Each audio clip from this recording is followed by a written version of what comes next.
Good afternoon, I guess, everyone. The people here in this room and the ones on the internet. Welcome. Our speaker tonight is John Simpson. I would like to offer a double introduction, if I could. The first is slightly stiff, and I'm going to read it, because I would like you all to know, particularly the ones who are not as old as some of the faculty in the room, what kind of work John has done, and perhaps where to find it, both where to find it on the internet and where to find it in person. So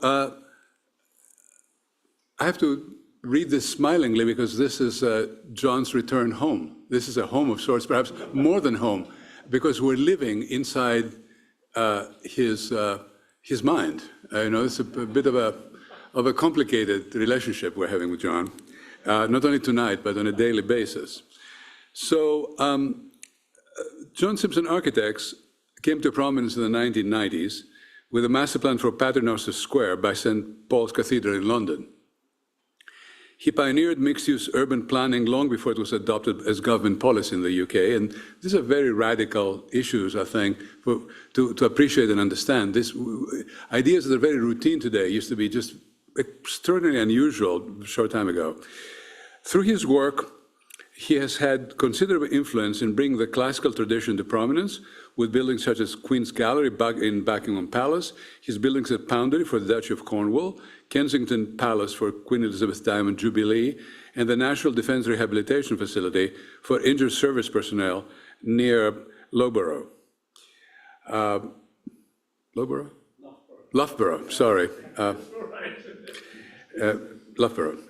Within academia, his works include buildings at Gonville and Caius College, and at Peterhouse, the University of Cambridge, at Late Margaret Hall, the University of Oxford, and the new Macram Yard Quad at Eton College at Windsor, his addition music rooms at the Royal College of Music in London, and of course, the Walsh Family Hall School of Architecture here.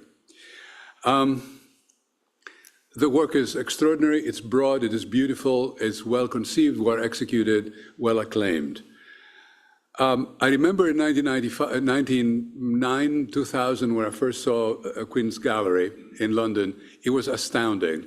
It was astounding because only 25 years ago, there was so little new classical architecture built in the world that a building in this location by a new architect in a new form was completely unanticipated and pretty thoroughly unusual.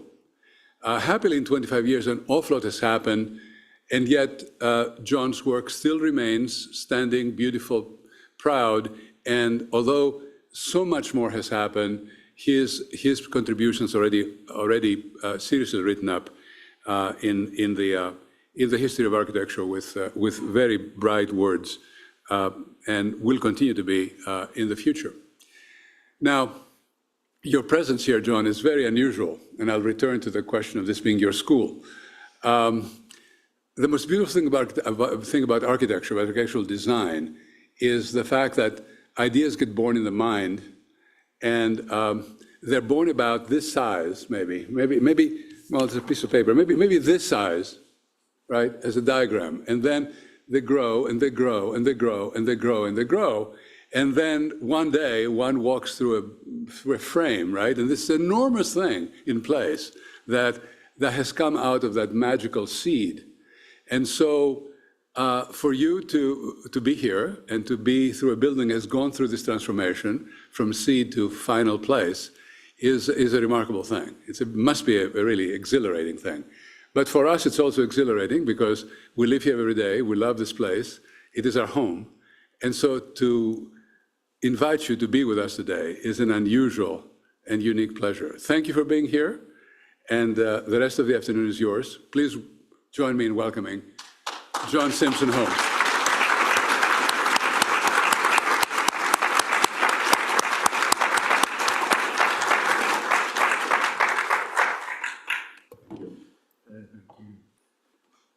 Thank you, Stephanus. It's such a, well, it's being here. It's just so nice to come back. Yeah, and it's after so long. And to spend, I spent the afternoon with the students, looking around and talking to the students. And it's so wonderful to see the place sort of being used so well and come to life the way it is. Before I left London, I was at a gathering where everybody was talking about all these schools of architecture which are popping up everywhere. And this whole insurrection that I think the Scandinavians have described it as is really quite exciting. We're suddenly, I think, seeing quite a moment happening in history. And I suppose for me, when I started, there were no schools of architecture teaching classical and traditional architecture. There were no summer schools. There weren't even practices where one could intern doing anything like that. But I was lucky. I really was lucky. I had the Soane Museum. And the Soane Museum, because today you think of the Soane Museum and it's a place that's run like a museum. You touch everything, everybody wears white gloves, taking out all these drawings. But it wasn't like that then. It was the way Soane left it and what he created it as a place to learn all about classical architecture. That's why it's got all those amazing casts and pieces of old buildings in there. And he's got his whole archive of drawings. He bought the archive of the Adam brothers, and that's all in there, as well as Henry Holland and people like that. And it was an amazing place to learn. And that's where, and I owe everything to John Soane from that point of view. And then at the end of all that, I had to go out, and there was nobody I could work for. It just had to be done. So there I was in 1980, out there, building buildings.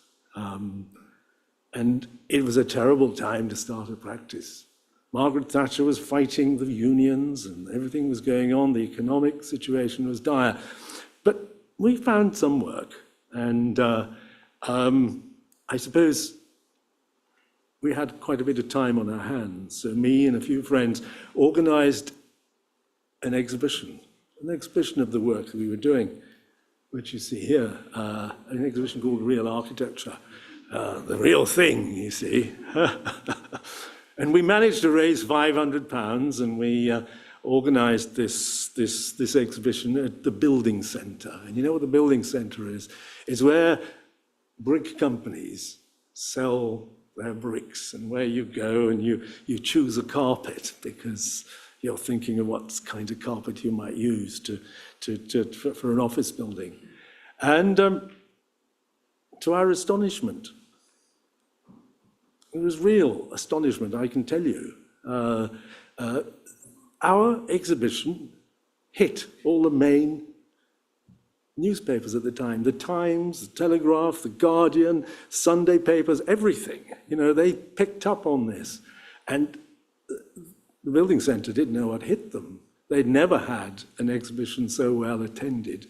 The whole world sort of came down to this exhibition.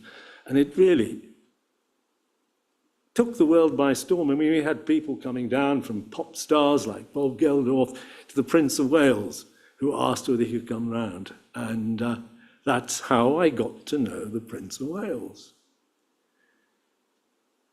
And he was determined to champion what we were doing.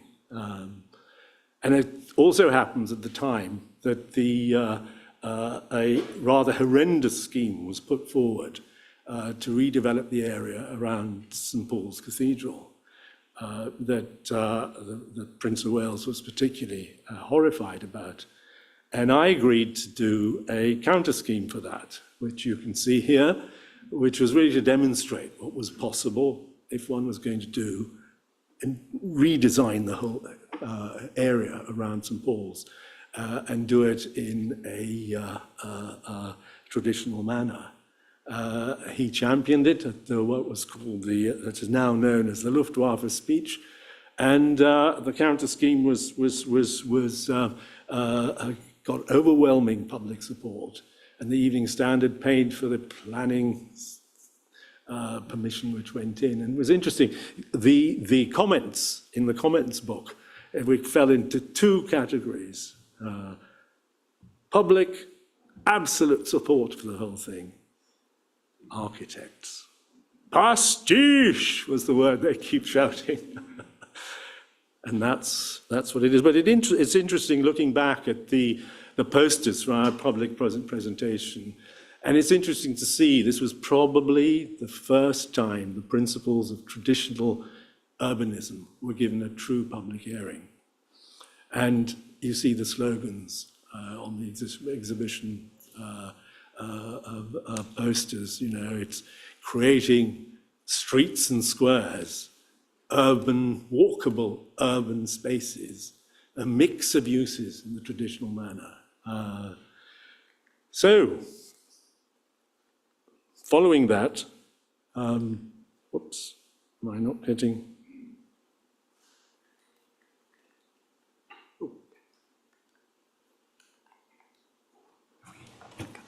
This always happens to me. Right, it's done it, yeah.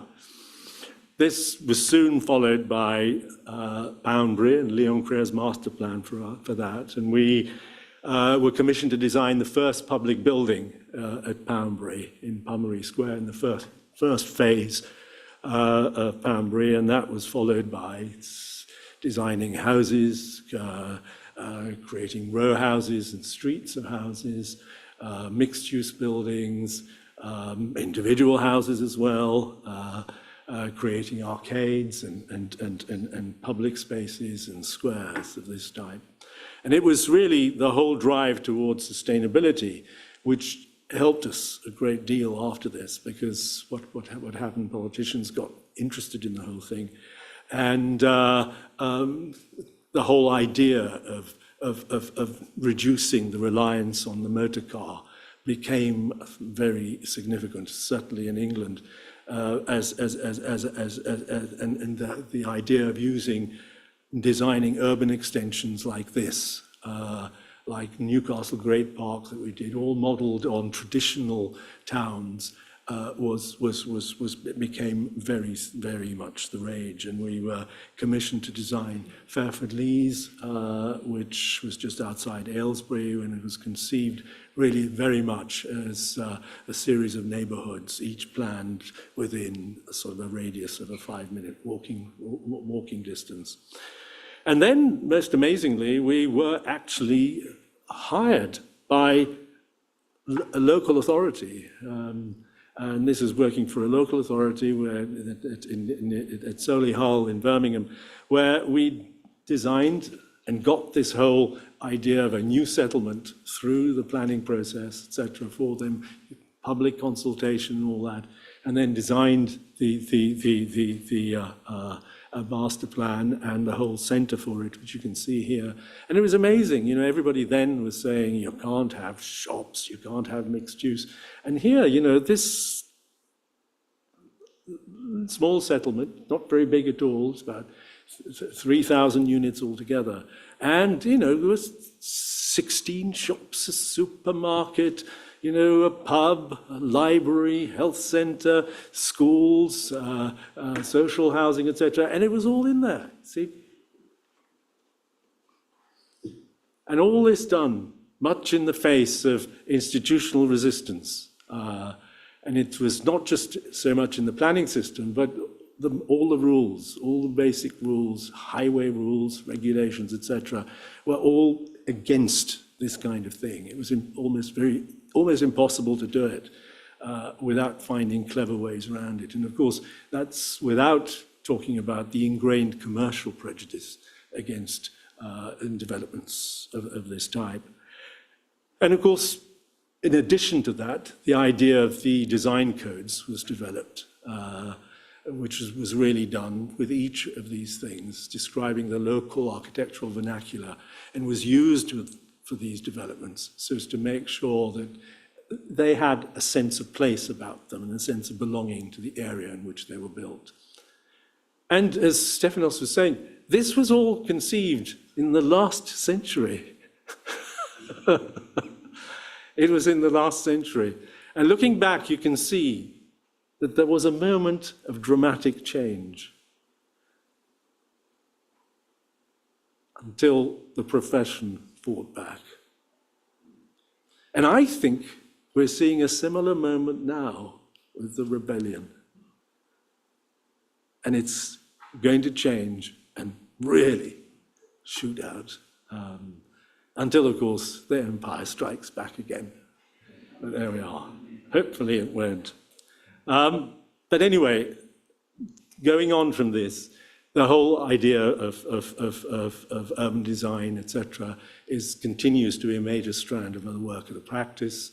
These are some, I just thought I'd show you some more recent work in that vein. This is in Paris, just outside Paris, in fact, in France, and you can see the very French characteristic of the buildings, and buildings designed so they look like they've been there forever.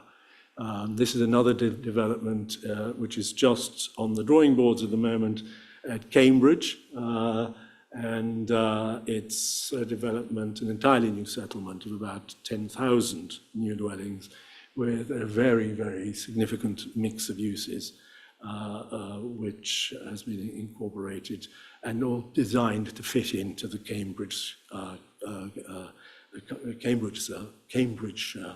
vernacular. The other side of the Prince of Wales's influence was his institute and the School of Architecture, where I began my first teaching forays. And this is an example of a project that we did with the students exploring the origins of the Doric order and how that came together. But although the school didn't survive, the legacy for our office of this school was really very significant. I mean, all the key people in my office, Joanna Wachowiak, who actually is now a key person, my right-hand person in the practice, were all trained during this period. It's the same Hugh Petter at Adam Architects, Ben Pentreath, the last year's Driehaus laureate, were all from and as a result of the Prince of Wales's school. And that was vital to us as a practice. And I can't overstate, too, the significance of this school. And we had, I mean, the number of staff we had from this school was actually very important to us and was a significant a means which allowed us as a practice to be able to develop and design many of the buildings that we did. These are some pictures of the office, just in case you're interested. Some of the more fancy parts of the office rather than the drawing office, which you can imagine what that's like. But the principles that were significant to me as a practice were, in the first place, making sure that we didn't end up finding ourselves specializing in one type of building. It was quite important to me, I felt, that we actually designed different types of buildings where each building, every time you did a different building, it informed the next, and you got a good overview of things rather than ending up with a very myopic view of architecture. And that's pretty difficult to do, because once you design a successful, I don't know, restaurant, you find everybody comes to you for more successful restaurants, and you really have to work hard to make sure that this is not what's happening. And you have to twist things and pretend that the restaurant is not a restaurant, but it's actually a library, and convince them that you can do it. So I think, been fairly successful. We designed galleries, we designed academic institutions. Academic institutions are very useful because they incorporate lots of different kinds of spaces, etc. This is the debating chamber at Eton College, which you can see here. We designed museums, we designed a chapel, which recently finished in the perpendicular style in Chelsea. We designed cottages, we designed country houses, we designed residential buildings in cities. See here, and also, for me, if it was an interesting job, nothing was too big or too small. And again, looking at things at different scales is really quite significant, quite important in the development of the practice and the development of the architecture we did. This is just a small garden pavilion at Sheringham in Norfolk. And at the other end of the scale, this is the Defence and National Rehabilitation Centre in Leicestershire, which is 400,000 square feet of medical rehabilitation space, which we designed into a parkland sitting, you can see there, with a lake down at that end, and the parkland, which all belonged originally to a country house. And the idea that we did is to really design it as a series of smaller buildings which were all linked together around cloisters, courtyards, and internal gardens. So you created the kind of space that was particularly conducive to the rehabilitation of patients. And this was extended out into the surrounding parkland. And then there's furniture. It's always good to design furniture, Bob, yes. And there's amazing, you know, furniture, fittings, etc. But there's always things that people haven't done. I mean, I was shocked. Nobody designed a stacking Klismos chair. Well, there you are. You know, this is my take on Lutyens' Napoleon chair, all using ancient Roman precedent, looking at it. This is why I call it the Caesar chair. And variations of that, looking also at patterns in fabric, etc., and designing things of that ilk. But the most important thing for me was really the whole idea of designing buildings so that they fitted in and were part and extended the sense of place in which they were designed. I mean, all these buildings here are new in Chelsea, these buildings are new in Westminster. And to do that, you really have to widen what you're designing. You can't just decide to design in one particular way. So you have to design sometimes a medieval building with a thatched roof, or perhaps a Renaissance, a Romanesque building in this manner, and this is a war memorial for the Royal Artillery, or indeed a Gothic building where the necessity arises. And also updating the tradition was such an important thing, making sure that what you're doing is within the tradition, but updating it, using everything here. For instance, that fountain you see there is also not just there for decoration, but actually uses a process of evaporative cooling to cool the interior of the building. And of course, solar collectors, the most ugly things you can ever come across, and stuck all over buildings. But you can design them in so they don't ruin the architecture of your building, as we did here at Lady Margaret Hall. And the other thing that we really had to do is the whole business of how you built and construction, because veneer construction is no good. It just isn't any good for traditional architecture. That's what I mean. It's so insubstantial. You just can't keep the water out, which is why these buildings, these modern buildings that use cavity walls, etc., end up looking like that. And we all know the traditional building relies on the mouldings to actually control all that aging, so that you actually get a patina happening on there. But of course, if you insist on building everything load-bearing like that, you probably end up with half the number of clients. So we had to come up with a way which would allow us to build proper, real, traditional walls, which actually behaved like traditional walls, but do it at the sort of speed that people expected to see in the modern age.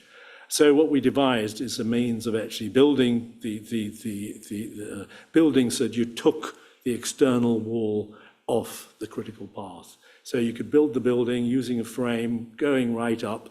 The building, the whole building could actually continue being fitted out, etc., and while you sort of slowly built up a solid, self-supporting wall on the outside, and doing it at your own leisure, doing it properly and building it properly with the skills that you really need. And then you can design in the traditional manner, but you don't necessarily have to design something which has been seen before. You can always put it together in a different sort of way so that it appears fresh. And you really have to do that because every generation wants to feel and wants to make the tradition their own. So it needs to be put together. And here you've got really archaic columns of the Queen's Gallery, the entrance hall, and yet the way it's put together and the way it comes across is not as an interior or that you would have seen before. And that's I think very important. But having said that, it's also sometimes very important to make sure that you're being very faithful. I mean, for instance, this debating chamber was designed very much to revive an architectural form which most people don't know anything about unless they're really interested in their history books. And it was really designed very much based on the council chamber at ancient Praini, complete with the altar right in the center, which there it is, providing a lectern in the middle. And of course, architecture is there also to educate. The portico at the Queen's Gallery was specially designed as it was an entrance to an art gallery, as a celebration of the origins of Western art and architecture. And that's what distinguishes it as an entrance to a gallery, to the Queen's Gallery, which is different to all the other entrances at Buckingham Palace. But more significantly, I think, it also prepares visitors for what they're about to experience inside. And it helps them and reminds them of certain things so that they can appreciate the art that they're about to see even more. I mean, that's why, for instance, it uses these great archaic Doric columns from the Temple of Hera at Paestum, and the earliest known form of Doric. Why the open pediment reveals the construction of the Doric roof as described by Vitruvius. And it's complete with the embellishment you might expect to find in an ancient building. And of course, the disposition of the elements is clearly recalls the Erechtheion at the Acropolis in Athens. But I particularly enjoy projects that require something of the impossible in them. And I'll give you an example of this. This is Peterhouse in Cambridge. Peterhouse, the historic part of Peterhouse has two courts, Old Court and Gisborne Court here. And one of the things about the Cambridge courts that makes them different from the Oxford quads is that they're usually three-sided, either with a screen across one end, as at King's College, or, as you can see here, the Old Court at Peterhouse, where you have the chapel positioned in there, giving you an open-sided or partially open-sided third side to the court. And of course, Peterhouse, being old and being of the age it is, grew incrementally and has significant elements, particularly of Old Court, which are medieval. But that was all refaced in the 18th century. So one of the characteristics of Peterhouse, and of course, just to show you Gisborne Court, this is 1830s Gothic, and the range you see here is actually a medieval range, which on one side is refaced to be classical. On this side, it's refaced to be Gothic. And so a key feature of Peterhouse is these three-sided courts, which are all uniform in style. And then what happened in the 1930s, I think it was, is this screen here was knocked down, and they built an ugly bathhouse here. And the college, needing more accommodation, decided, well, it's time they put that right. And we were commissioned to design a new building to complete the court here.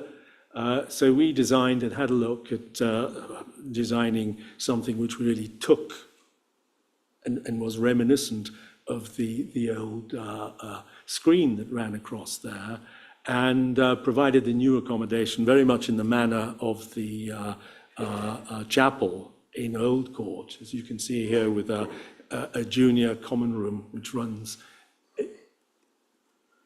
in that significant location there. And then, hey presto, there's your building. It's quite straightforward. We used a brick which was similar to the gaunt brick, which you can't get anymore in Cambridge because it's not made, and a stone which matched the stone of the rest of the court, and building on the Gothic detailing there, so that it all worked in and worked as part of the college itself. But beyond the calm of this exterior, there was a great deal more that needed to be resolved. The site is triangular shaped. You can see it there. Between historic buildings, these are grade 1 landmark buildings, this was grade 2, and then we had on the third side an ancient wall, which was that green ancient wall. And if that wasn't enough, we had a service route which ran right through the middle of the site. These were the kitchens over here, and they used to take everything across there, so all the deliveries and all the rubbish was taken out right through our site.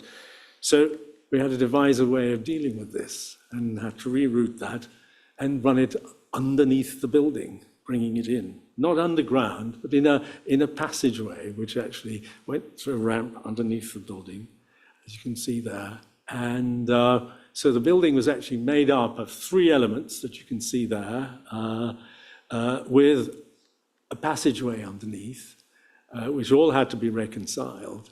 And this is the view from the back, looking across. There's the across Fen Court. This is the ancient wall. There's the passageway underneath the building, one part of the building over there, 2 stories high, running through. And then, of course, we had to reconcile the geometry to make that work using this circular stair, which runs up through the center of the building in this manner. But then another thing that I'm a great believer in is that when designing a new building, you need to take cues from the buildings around you, designed by your predecessors. This is essential to some extent in ensuring that the work of many hands that's done over sometimes hundreds of years results in something which is coherent. I also believe that you, as the designer, need to consider what cues you need to leave behind and build into your building to make sure that future architects also adhere to what you're intending to do. And they can pick up on that. So you get that continuity working across generations. And this is an example, this time at Oxford rather than Cambridge. This is Lady Margaret Hall, the first college for women at either Oxford or Cambridge. And you can see that the college itself, it's an amazing collection of 20th century classical buildings, except for these two buildings here.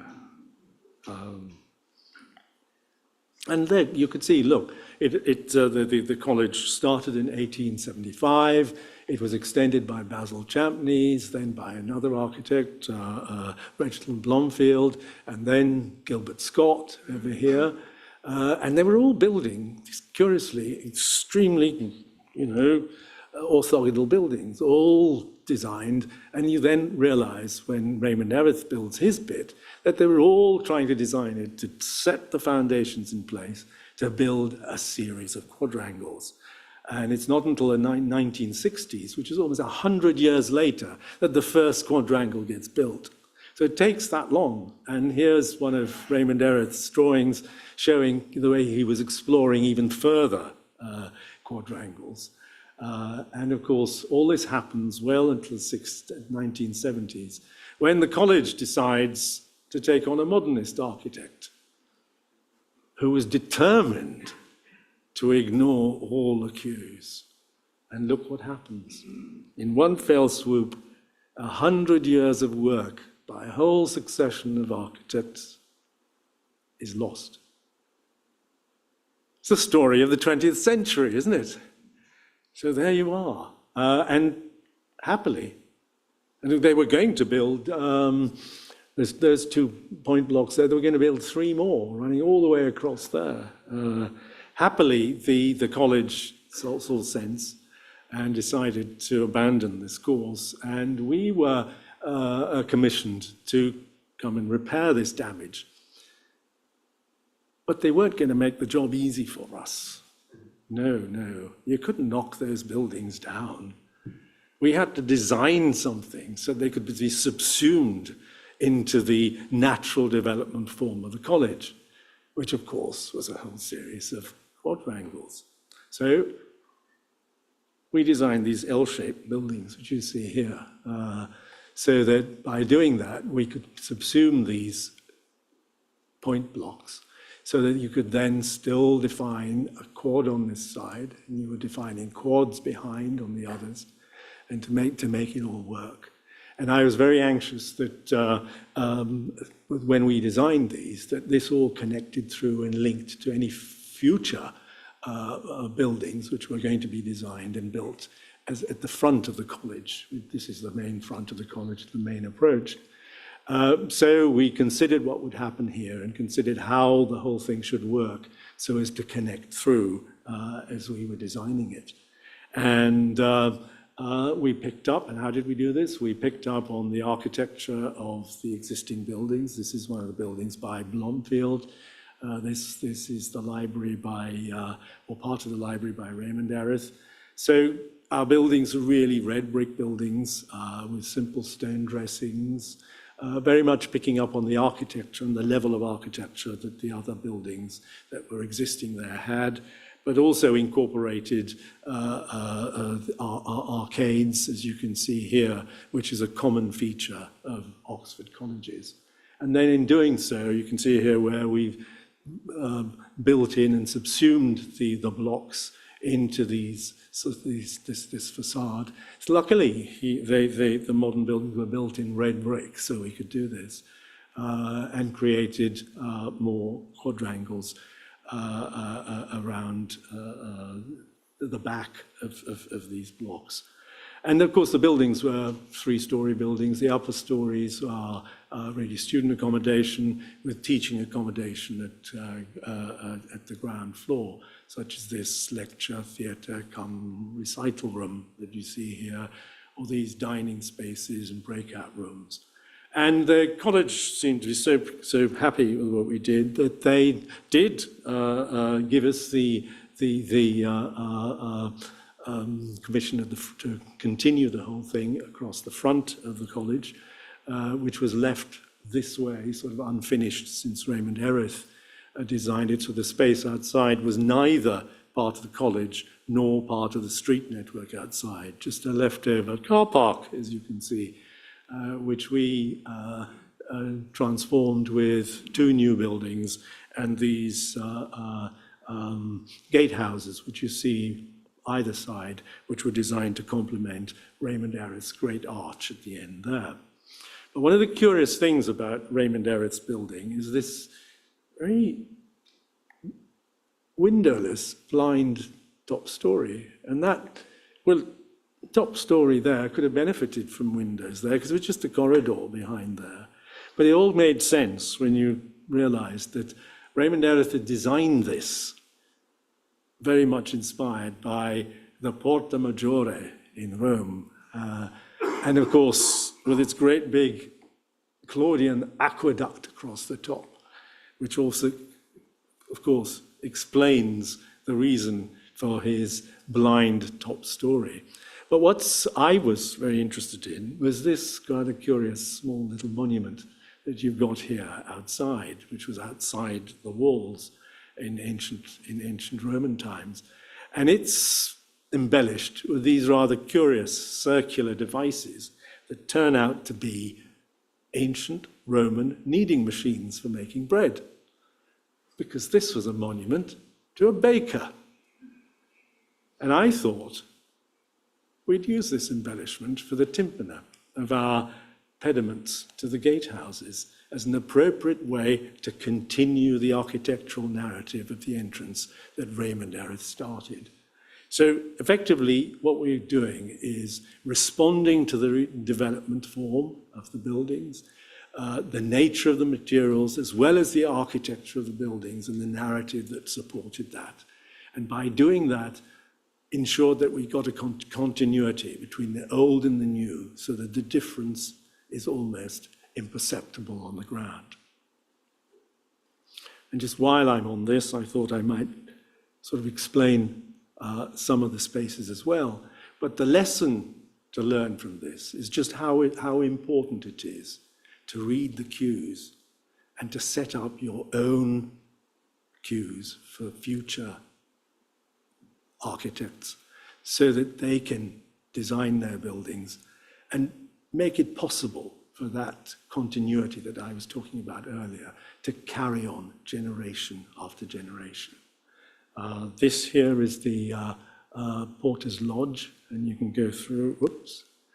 So that's the interior of the Porter's Lodge, the graduate building on the other side, and one of the interior spaces there. And of course, the view you get of the main entrance now of Lady Margaret Hall as you approach from Norham Gardens, which runs straight up towards that entrance there. This is another example, and this is the Royal College of Music, which is the main conservatoire in London. I mean, there are two. There's this one and the Royal Academy. And this is in Kensington. You can see the Royal Albert Hall there. And this is the area where the museums are. You've got the Imperial War Museum, the Science Museum, the Imperial Institution, the V&A here. And this was one of Prince Consort's projects that he was very connected with, and he was particularly involved with the Royal College of Music, which is why it's positioned so centrally, right in the middle there of the whole complex, right opposite the Royal Albert Hall. And you can see it here. This is the view that you get from the main entrance looking towards Royal Albert Hall, with the grand steps leading up to the hall as the ground drops towards the RCM building.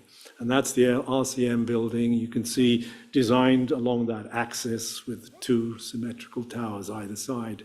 And the central space, of course, becoming quite significant and important in there, looking back at the Royal Albert Hall. And of course, when this was designed by Arthur Blomfield, who is no relation to Reginald Blomfield from LMH, but he designed this very much based on that main axis running through the building, which was later extended with a new concert hall, which was also put on axis, quite understandably.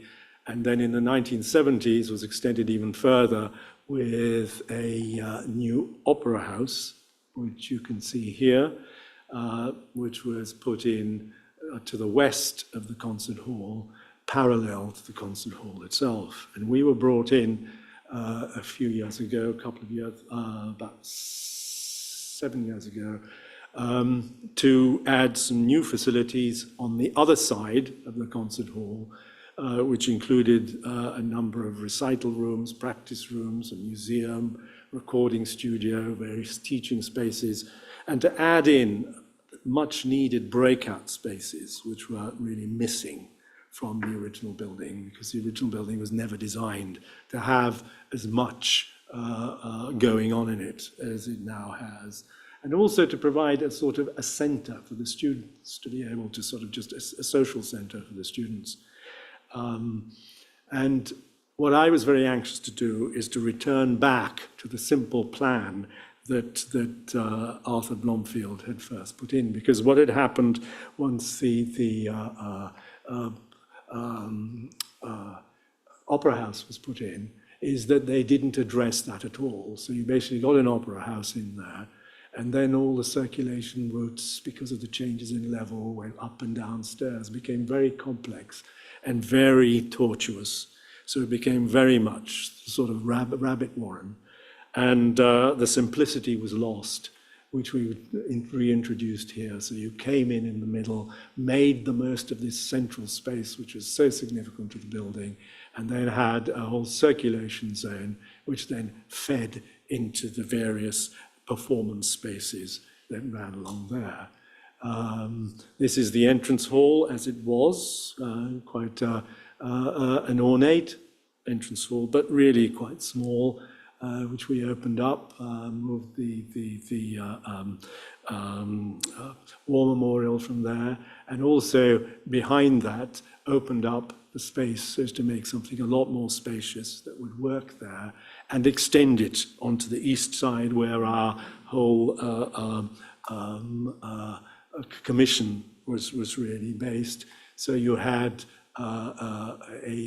all your spaces on this side, which because of the drop in the land, we were able to put the performance spaces underneath an open courtyard here. So you ended up with an open courtyard at the entrance level with a great sort of foyer space across here with a cafe in place for people to socialize, a green room on this side for the performers, dining room for the students, and so on, so they could use that. And this is the sort of courtyard space that we created. There wasn't a lot of external wall on this building because of the nature of it. So we could really go to town with the brickwork here. And that's, you can just see the courtyard behind there. This was the foyer space going through here. And then the space between that and the old building was taken up with a roof-lit hall with a staircase leading down to the facilities at the lower levels that you can see here. So at the lower level, you've got the recital rooms here, a museum at this end, library here, recording studio, and so on.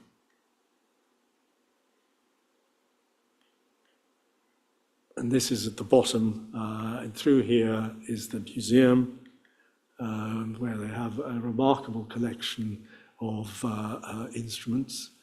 probably the best in the country in England. And then the recital room, or the major recital room itself that you see here, which were really designed with quite a sophisticated acoustic system, with banners, acoustic banners behind this transenni screen, which could be retracted up and down to change the acoustics, so that it could be used both for performance and as a recording studio as well, which you see here. And of course, what we really did here is really set up the organizational and architectural structure that underpinned the way the building would work. And although we were unable to unable to build the other side of it, which related to the opera house, effectively, it was a compelling thing that we knew we'd given them a legacy that they could implement in the future. And in a way, although this is all dealing with an existing building, in a way it's even more important, I think, sometimes with a new building to make sure that you've put in a legacy of cues that could be picked up. And I thought a good example of that is literally Walsh Family Hall here. And I went back to some of our design drawings that we had. And of course, the thing about Walsh Family Hall is that it was really designed to be shared, or the block was really designed to be shared with the School of Art on the other side. So effectively, what we have here is only two sides of the court. And it's quite important as to what happens on the other side for the School of Architecture. We know if we're not careful, something could happen there. So which would be totally detrimental to what you've got. So one of the reasons why the tower is positioned where it is so as to articulate the court and the spaces within the court. So you've basically got a series of spaces, a more formal space on this side, a more private space at the back, a yard space down here where you could have sculpture studios opposite the Bob's furniture workshop and so on. And you got that working in there, but what was more significant is that that tower was really designed, it's got an elevator in it, and was really designed to provide a core, a circulation core on this side, so you could link through to the future building on that side on various different levels. It also meant that you could actually extend the architecture school on this side of the terrace. So you could get, I mean, you can't build a building without extension space. So you could extend that on that side and then tie it all in a manner which would actually work. And possibly even on this side, because you can connect through at different levels, you could probably have some shared space at this end, which could be shared between the two schools. And the most important part about it was to actually make sure that you got the enclosure eventually of the different parts of that courtyard. I mean, that a ramp, for instance, was actually deliberately put in there so as to distinguish that space and get people used to that space as being one proper space, so that it wasn't then encroached upon in the future. And you could then get the new building to actually have its own entrance on this side and perhaps also relate to this space and provide the enclosure that you really needed. So you could turn this into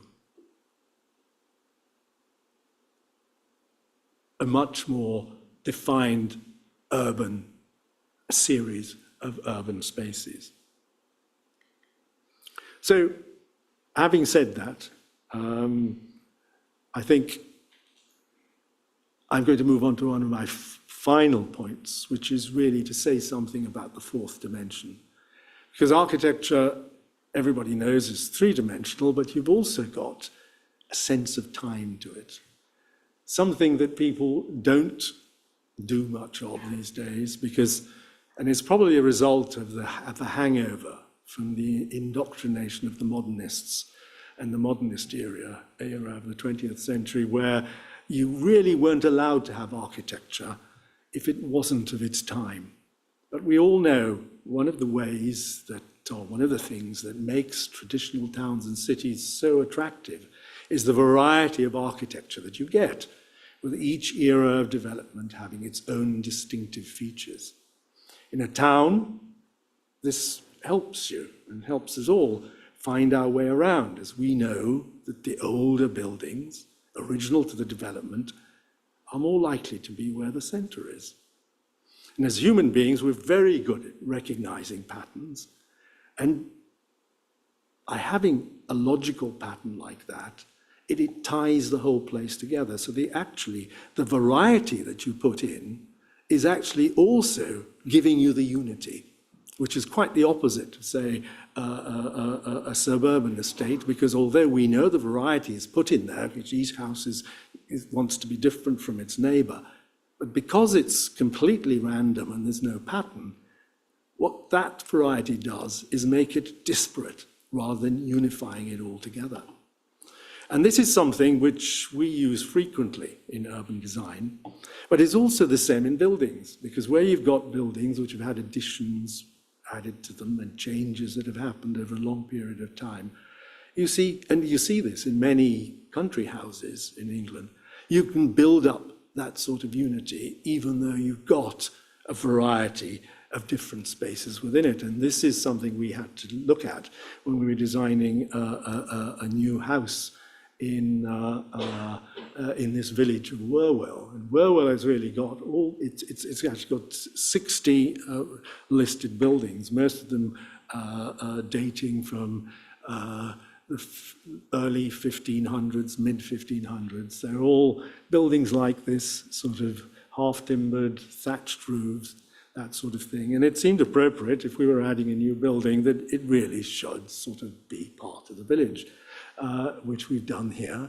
And of course, buildings of that period are all quite straightforward. They're very long and thin, due to the construction method that was used.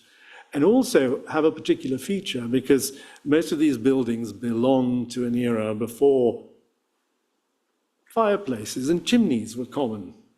And the only way you could heat a house like this was to have a brazier here with a fire in it. The smoke then sort of went up and went out through a vent in the roof. And if you had a lower ceiling than that, the house would catch fire. So you didn't really have much choice but to do that. And as part of all this, there was a very sophisticated system to do with the way the hall was vented, so as to make sure that the air came in here and you didn't get a negative pressure happening there. So you had what was called a screens passage, which you see here, which had doors on both sides. And what happened there was, because by designing it like this, it didn't really depend on which way the wind was blowing. You wouldn't get a negative pressure, and you get the ventilation air in, and that was controlled with a series of smaller doors in the screens passage. This is a view looking inside the great hall that you see here, and the building is all built out of green oak, which is with mortise and tenon joints, as you can see there, with pegs, which all create this hammer beam roof, which you see there. And of course, the great oriel window lights the space there from the west.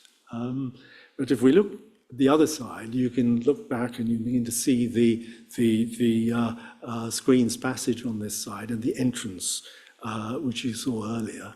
And this is the first place where something begins to happen. Of course, once the chimneys are invented and a chimney was built into the house, the whole screens passage lost its function. You didn't have to have small little doors. You could have a nice big opening so as to make it look much more spacious and grand. And of course, that would have been done in a later Renaissance period. So you would end up with Jacobean classical details for the screen built in front of what is an older Gothic structure, which you can see back there. And just to make it even more convincing, what I decided to do was to build it so that it was slightly off-center. So it looked like it was definitely an addition and couldn't have been built like that in the first place. And of course, the vent at the top gets converted into a lantern because it's not needed anymore. And of course, that has a weather vane at the top. And I can understand why people always have the direction arrows underneath or outside. And I decided to put it on underneath because that way you could actually see which way the wind was blowing before you went outside, so you knew whether you needed to wear your thick coat or not. And of course, once you've got chimneys built into the building, you've got a lot more flexibility in terms of the planning of the space. And from that point of view, service areas have been added on as extensions on the outside so that the old spaces could actually be upgraded as you can see, into an elegant drawing room, as you can see here. And of course would have been done in a sort of 18th century style because that's when it would have happened.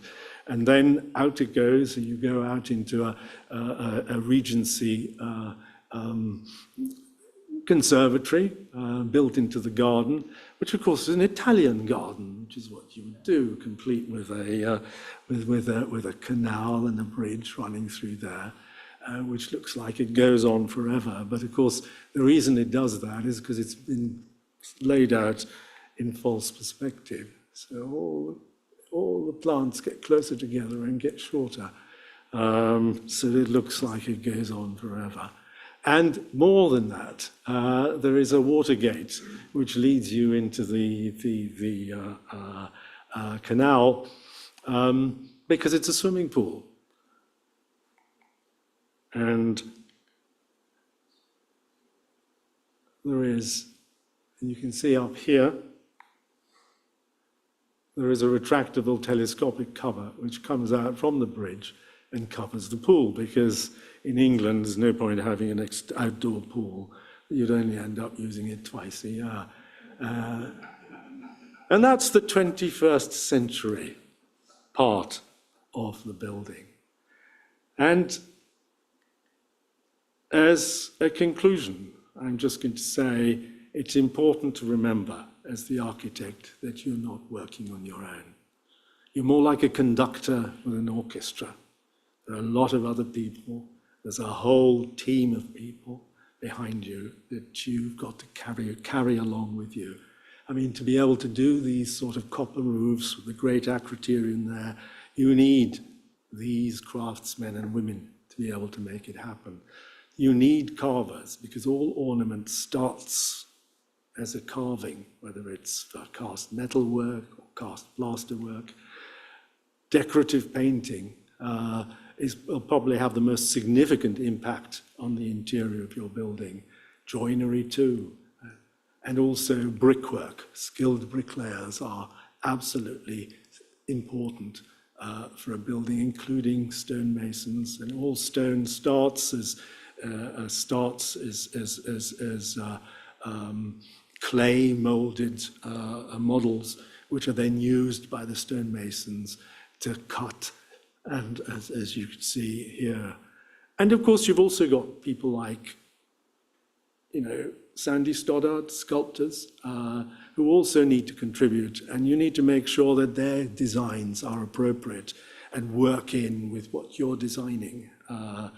For instance, here at the Queen's Gallery at Buckingham Palace, Sandy embellished the entrance hall along the lines of the theme that we'd put in there, which was really to do with the origins of Western art. And he designed a frieze depicting the reign of Queen Elizabeth II using allegorical scenes from the Iliad and the Odyssey, the first known works of literature in Western art. And of course, you're all familiar with this work by Sandy. And I'm going to leave you with this design, which is also just coming off the drawing boards, which is a new master plan and buildings for an expanded campus at Buckingham University. which you see here.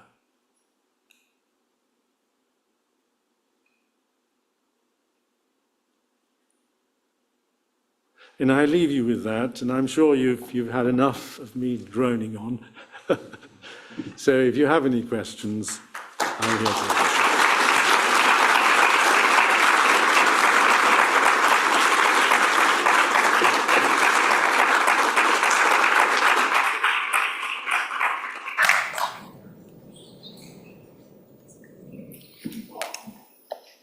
Any questions? Yes. Must have had much fun, Mr. Architecture. So I'm always telling the students, when you're an architect, you have to have fun and you never have to give up on it. And I think you kind of demonstrate this kind of playful and really wonderful, enchanting way of doing architecture. It's so encouraging. Thank you so much. Well, I think you have to enjoy yourself. Thanks, Lucia. Yeah. Thank you for the lecture. I was actually here as an undergraduate student when it was first announced that you were going to be designing this building. And I think I was in the room with the first presentation of the design. I was hoping that you could elaborate on some of the challenges and choices that you faced designing specifically within the Notre Dame campus context, and how, I guess, the choice between privileging contextual relationships or privileging narrative, which is obviously very important to this school. You're trying to get me into trouble, aren't you?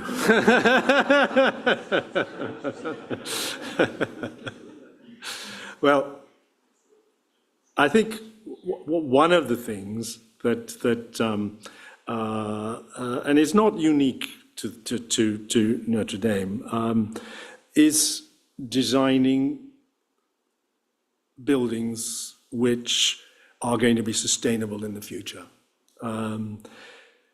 Systems are in place that have developed for other reasons in the recent past. I mean, for instance, we wanted to design the building so you had openable windows everywhere. And we were told, well, you can't do that. That's not how it works, because if you do that, it's going to cost more money because people will leave windows open and all this kind of thing. And we were overruled on that. There's nothing we could do. We designed some openable windows, but that was a negotiation that we managed to get as a concession. But it didn't stop us from designing the buildings so that they were not deep buildings, but buildings which were modest depth, so that in the future, in 25 years, when all the fans, etc., need renewing, etc., that the building doesn't become naturally ventilated, and the windows can then be, or openable windows can then be put in.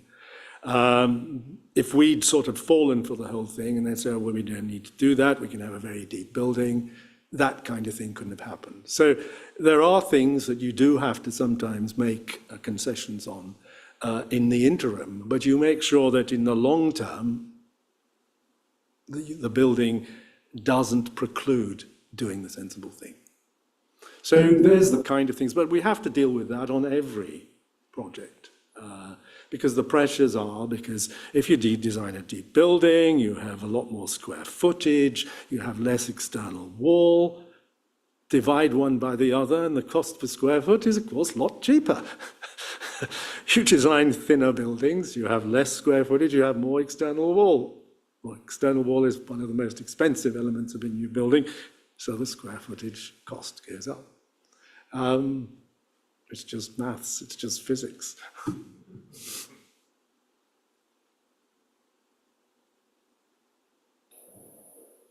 Yeah. John, that was overwhelming, the amount of work that you've done in, what is it, about 5 or 10 years? I remember that Real Architecture, 1988. That's really fun to see that again. I didn't remember it until you showed it again, but that was a great exhibition. I wanted to ask you just a little bit more about, there's 50 buildings to ask you about, but Lady Margaret Hall. And that's really fun that you got to add to buildings by other architects, some of which Blom felt fairly important. And then Erith, who's so important as continuity. I've never really loved that building that he did, but anyway, other people tell me it's great. Why were you able to actually, you created quads, I saw that, with L-shaped buildings, but you weren't able to attach them. Is there a reason for that? And why wouldn't they let you take out those really nice 1950s buildings? Well, we couldn't attach because they're designed as point blocks. So you've got windows all around the edge, so you couldn't attach. We tried to attach certain things to them, to build something at the ground floor level and so on. But, this is what happens. It was one of the concessions you end up making. And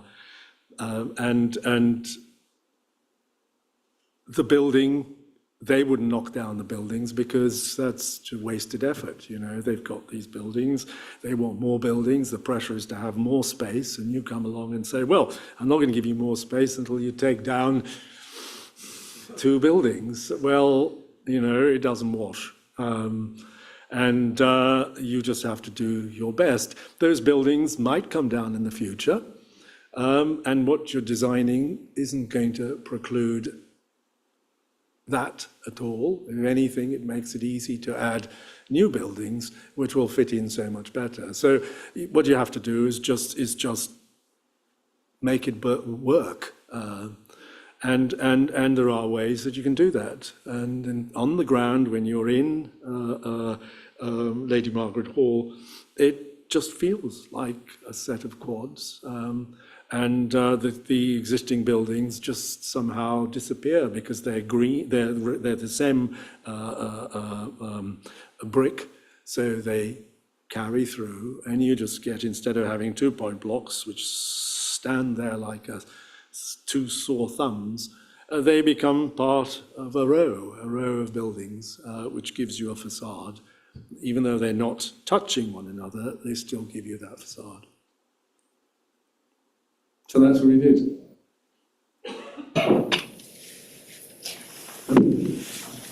John, you mentioned that buildings that are beautiful, adaptable, durable, are relatively more expensive. You made that point very clear. You illustrated it very well. You've worked in 3 countries. You showed work in 3 countries. You'll be working in more countries than 3. So how do these countries approach the question of the future, of their future? How do they invest in these buildings differentially? How do people at an institutional level build in the United Kingdom versus the US, for example? Well, in the United Kingdom, there's a great tradition of taking the long-term view, particularly with institutions like Oxford and Cambridge colleges. If anything, if you go to Oxford and Cambridge, you'll see there's a hell of a lot of modern buildings there, which is rather sad because they aren't. They don't add to the place and contribute as positively as a traditional building would, but that's because there's money there, and a lot of these institutions, even though they're modern buildings, have been well built. They've been rather solidly built, which is even a worse tragedy because they're not going to come down that easily. But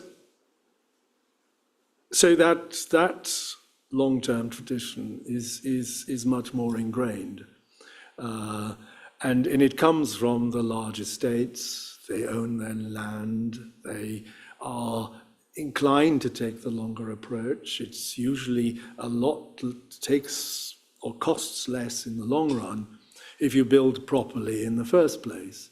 It might cost you more in the first place, but you then don't have to spend the same amount of money later on, either renewing it or refurbishing it or adding to it or upgrading it. So there is that tradition, but it's come under a lot of pressure probably in the years since, I suppose, in the latter end of the 20th century. They came under a lot of pressure to actually do things I suppose, the way it's much more common in this country to build for the short term and leave it at that. But just to give you another example of Paternoster Square, the modern buildings that were built in the 1950s in Paternoster Square looked like concrete buildings, but they were actually built of Portland stone.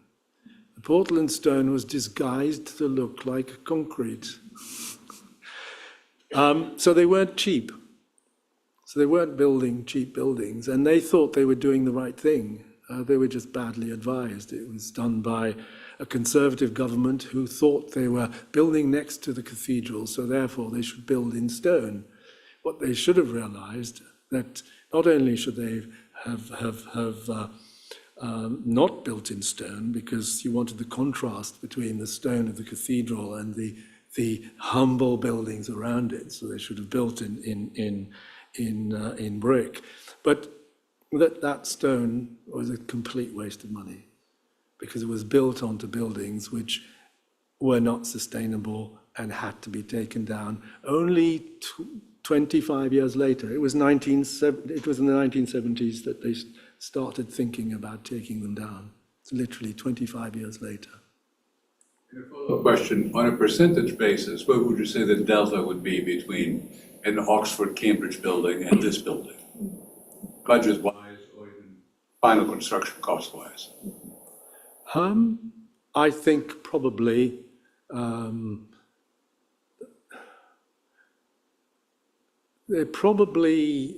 we would have spent more on an Oxford building. Yeah. We would have spent more on the Oxford building. Here we were under more pressure. And in a way, we had to come up with clever means to counteract it. I mean, one of the reasons why, for instance, and drove the terrace was because the terrace, you have an L-shaped building, you add all that square footage, and all you have to build is 2 walls. So you actually get a lot more square footage for a lot less expenditure on external walls. So by doing that, but being a single-story building, it doesn't matter, because you have the roof to use for ventilation and so on, which you can make it work in the long run. And then the other thing that we did here is we designed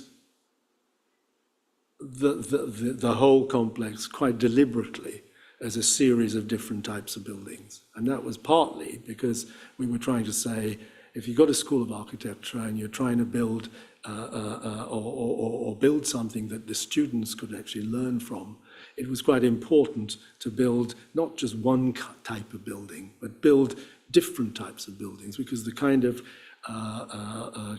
criteria and the kind of a hierarchy of principles that you would use to design something like a major civic building or a utilitarian building are different. So it made good sense to do that here, build a whole series of different buildings, like the Hall of Casts is more like a chapel, and then you've got the studios upstairs were much more rudimentary and much more functional. And that, of course, helps with the whole business of expenditure, because the vast majority of the building you're building at a cheaper per square foot cost, and you're concentrating where you are spending the money on a small part of the building. So you give the impression that you've spent a lot of money, but you're not necessarily doing that. So coming up with things like that to make it work were significant.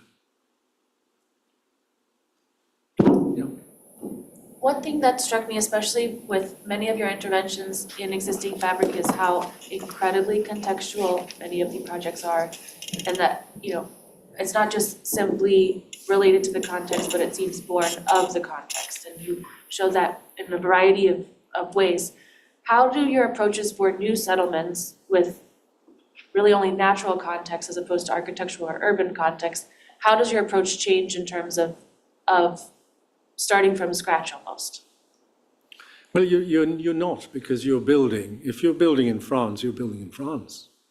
And the Alsace vernacular is different from, say, the vernacular down by Toulouse.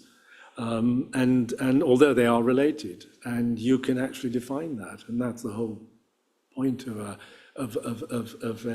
code, because you can actually then develop a code which reflects that, and you make that part of the master plan. But of course, you shouldn't need to do that, because in the past people didn't need that, and they naturally did it. The only reason we're having to do it today is people have lost the ability to do that.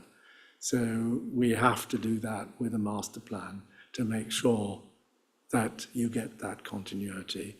And of course, when we're designing our own, and a lot of them, we try to bring in this issue of variety in them. So you don't just have a code which is just flat, a code that this is the code you have to design for the whole thing. You can break it down into character areas, and then you can give each character area a certain part of that code. And they can vary, just like, say, a Georgian house varies from a Victorian house.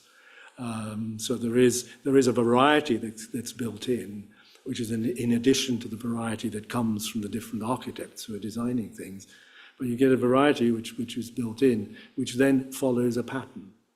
So that whole idea that I was talking about, where you can get a pattern which is in there, which then also gives you a unity. Because that's the thing, you can build in variety and then it just looks like a mess.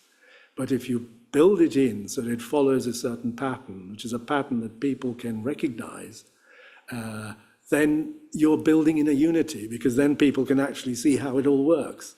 And as human beings, we love these puzzles. We love to go around and look there and say, these buildings are different. And then, work out how it all works. And some of us just do it, instinctively and don't even think about it.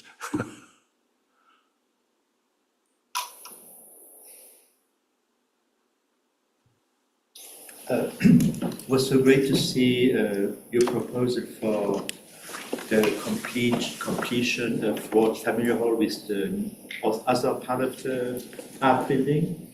And also, I was also pleased to see the terrace, which has a landscape.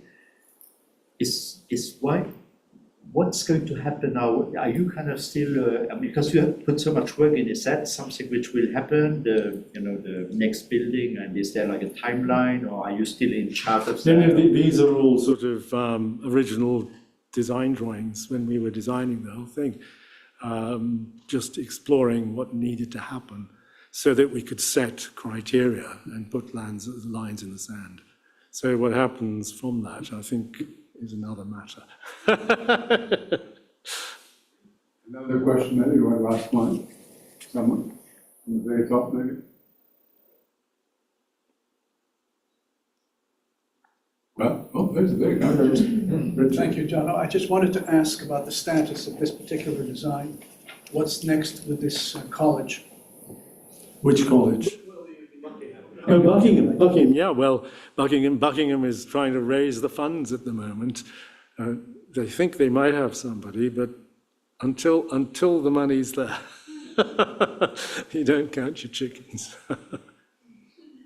Well, thank you, John. Thank you for Yeah. doing all of this. Thank you. Please come up.